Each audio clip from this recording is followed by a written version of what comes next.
matter how jacked up your credit is, you can still ride pretty.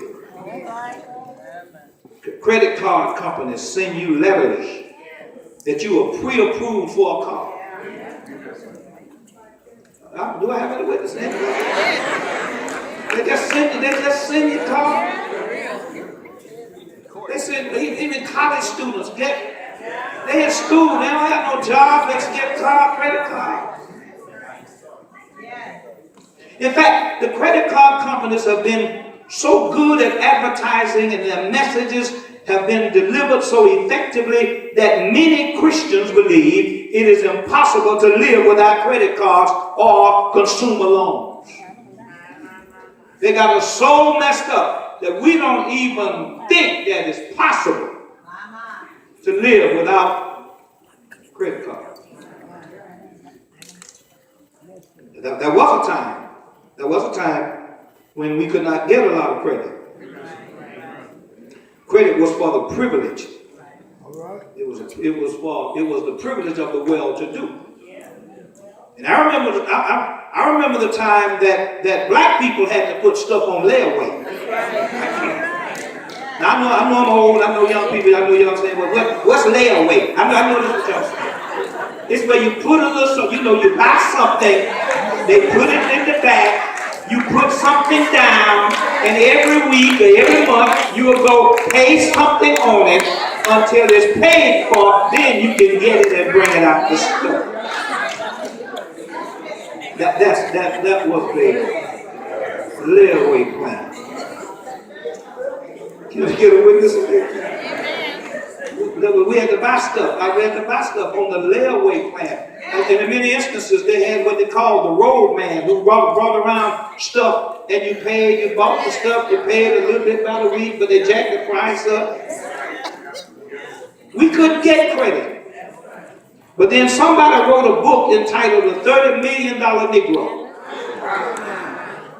And in that book, what they said to corporate America is that you're making a huge mistake because you're neglecting one of the most, what they call them, captive consumers that we have in this country, and that's the Negro. And then all of a sudden, we were able to get credit cards. They would buy stuff on credit. And the propaganda has become so great that borrowing has become a way of life. And so we're caught in debt traps. Teach Bishop, I'm doing the best I can. What are some of those traps? Debt traps. There are at least 3 debt traps that I want to look at. One, I call it the can't wait trap. The can't wait trap. That's the I gotta have it now trap. Can't wait.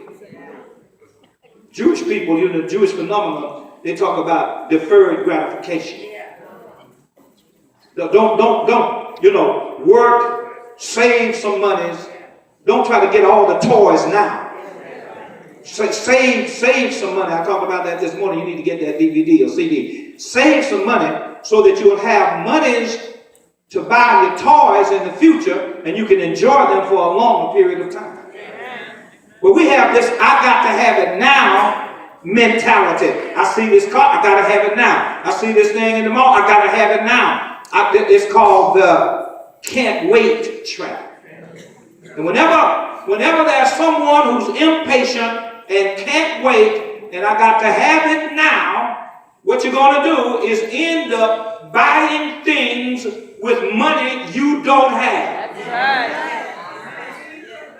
And that's what one of the things debt is. Debt is buying stuff with money you don't have but hope to have in the future. Thank you, Lord. But then there's the comparison trap.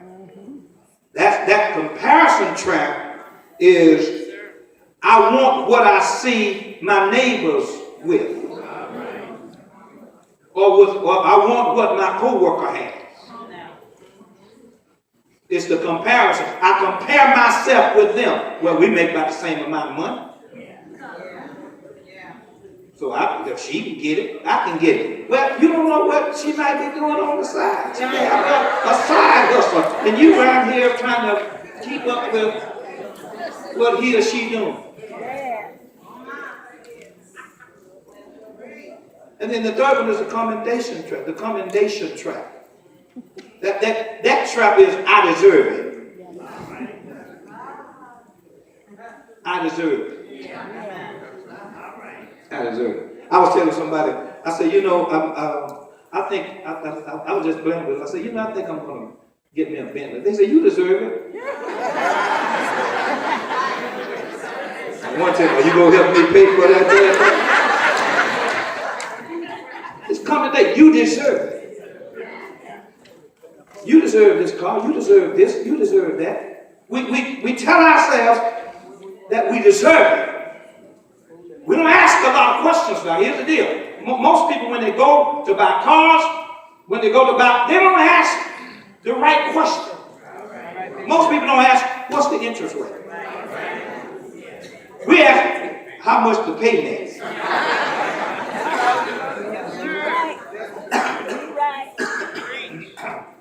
Y'all excuse me. Y'all excuse me. What the payment is? How much the monthly payment is?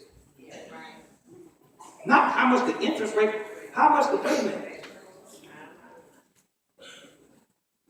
Well, they're $372 a month. Let me see now. We said the two. Let me see.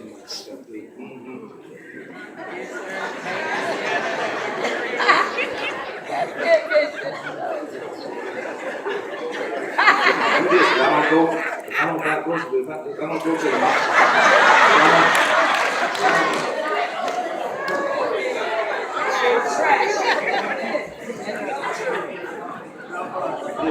I don't eat out. I don't eat out every once a week. Okay, I can have it. Think about it, sir. Do I have a witness in here?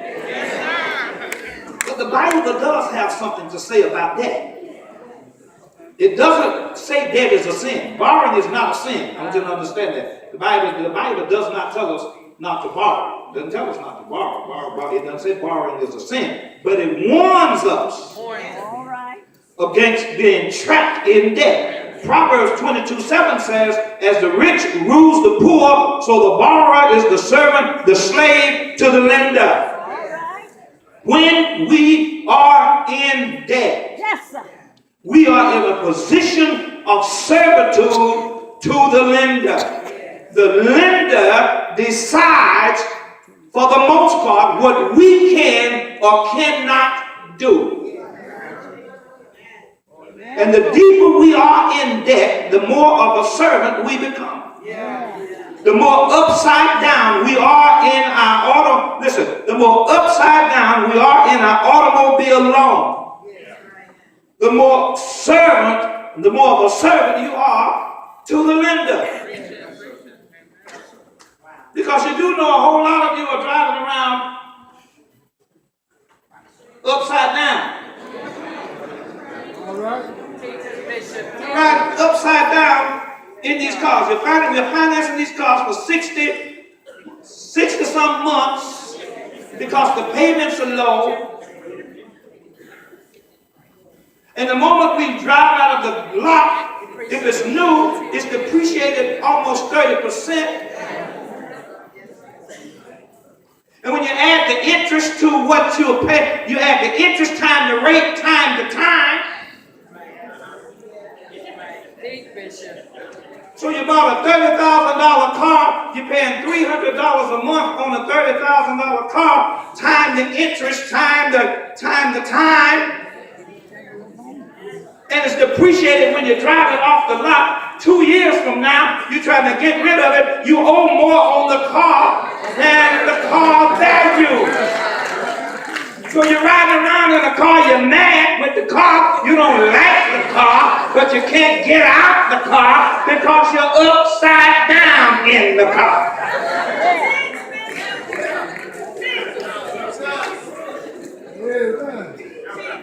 When I tell people I would never buy another brand new car. Let it depreciate. Buy a 2-year-old car. If you're going to do a new car, lease it. If you're going to just lease it and get rid of it and get out of it in 3 years, lease another one if that's what you want to do. If you just want to ride. I'm trying to teach you today. But I promise you, when you go home, take a look at your contract. I promise you, a whole lot of people's riding around upside down.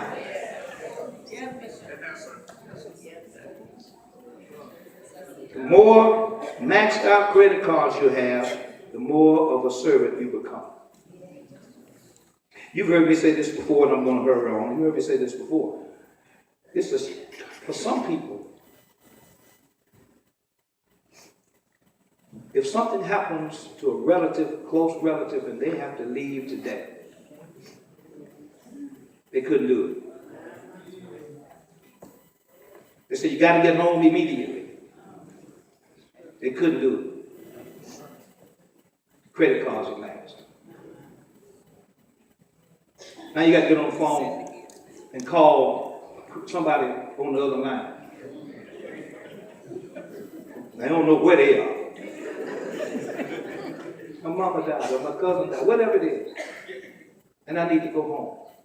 And I need to know if I can get an extension on my card. Can I get? Well, let me look at your record. Well, I see that you've reached your limits. And then I see. Oh, but listen, I know I'm at the max, but I really need an extension because I got to go home. I need to see if you can you just give me $500 to pay for my airplane ticket on my ticket? And they look at it and say, well, I would like to do it, but I was looking at your record and you've been late about 3 times. But can I speak to your supervisor?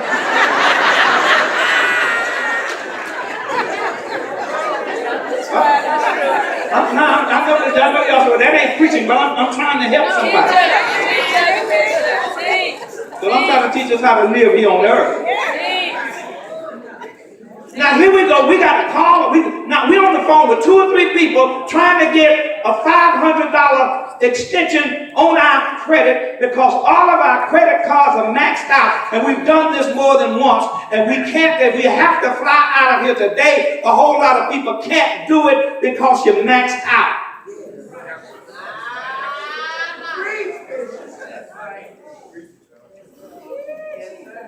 Let me give you an example about these credit cards, and then I'm going to move on. Because I told you I'm going to do 2 or 3 things on this. On this. I want to talk, Wednesday night I think I'm going to talk about good debt versus bad debt. We're going to talk about it.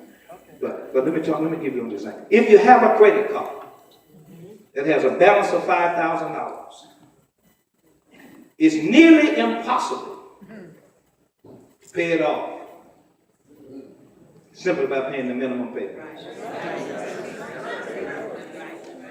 Because here's the deal. The credit card company, the average interest is 18%. It may be up a little bit more now, but let's say the average is 18% on your credit card. They require a minimum of 2% monthly payment. Your interest is 18%. You're paying a minimum of 2% monthly on your payment. If you make the minimum payment each month, in 45 years, you will still owe more than $300 on that card. You don't put another penny on the card. It's just maxed out at $5,000 and you're only paying the minimum payment. It will take you 45 years and you still won't have it paid off. All right.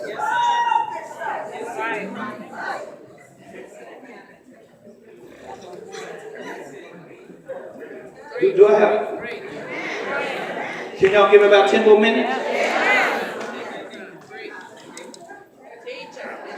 Borrowing is the slave to the lender.